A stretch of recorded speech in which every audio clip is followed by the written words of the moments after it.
You know, every single time you go online, you leave a little trace behind. But in this absolutely massive digital world we all live in, how do you actually stay safe? Well, today, we're going to break down the real dangers and, more importantly, the defenses for your online life. Okay, let's get right into it. First things first. To really get a handle on the risks, we have to appreciate the sheer scale of the digital universe we're all swimming in. I mean, the amount of data being created every single second is, well, it's just mind-boggling. Okay, look at this number. Just let that sink in for a second. 24 petabytes.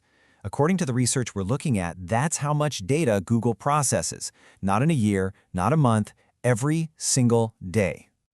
So what on earth is a petabyte? Well, to put that number into perspective, 24 of them is the same as thousands of years' worth of HD video. And again, that's just one company, in just one day. The scale is almost impossible to wrap your head around. And that's got to make you wonder, right? With millions of emails being sent every second and tens of millions of tweets flying by, is your little piece of that data puzzle actually safe? Let's take a look at what we're really up against. All right, so if we're going to protect ourselves, we've got to know what we're up against. It's time to meet the digital dangers that are lurking out there, from the super obvious to the seriously sneaky. First up on our list is the big one, malware. You've definitely heard the term, but it's really just a catch-all for exactly what it sounds like, malicious software. We're talking about any piece of code that's built with one purpose in mind, to cause harm to your computer or your network. And here's a look at one of the absolute worst kinds of malware out there, ransomware. This stuff is just nasty. It sneaks onto your computer, encrypts all of your important files, pictures, documents, everything, and then throws this scary warning on your screen, often with a ticking clock. The goal isn't just technical, it's psychological. It's designed to make you panic and pay up fast. Okay, next up, let's talk about phishing. Now, this one's different. Unlike malware that directly attacks your machine, phishing attacks, well, it attacks you. It's all about deception. Criminals sending you an email or a message that looks totally legit, trying to trick you into handing over your passwords or credit card numbers. Let's actually take a look at one from the source material. This right here is a perfect example of a phishing email. See the red flags? The greeting is super generic, it's talking about a suspicious amount of money, and it wants you to reply with your personal info. These are huge warning signs. And here's the thing you really need to know. These guys are getting smarter. A version called spear phishing, which is way more personalized and targeted at specific people, grew by a whopping 55% in just 1 year. So yeah, the attackers are definitely getting more sophisticated. You know, while we're on the topic, let's quickly clear something up. You might hear the term farming and confuse it with phishing. Here's the difference. Phishing uses bait, like an email, to lure you to a fake site. Farming is way sneakier.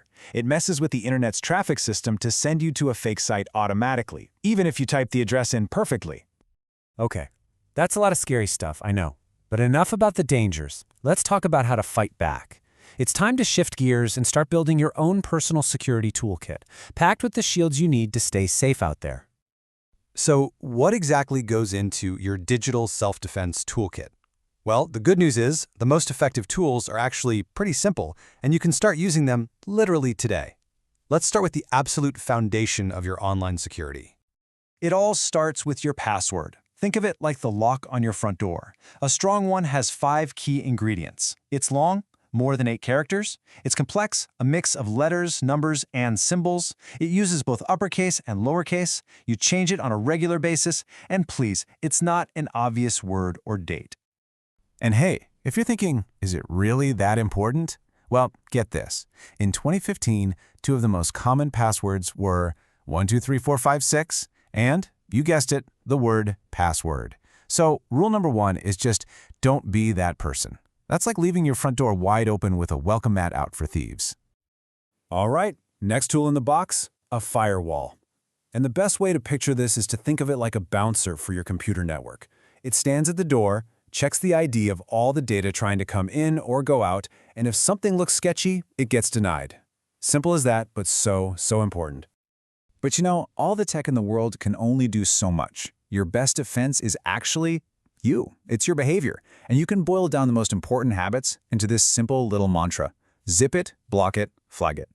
So let's break that down. First, zip it. Keep your personal stuff private. Think twice before sharing your phone number or your address online. Second, block it.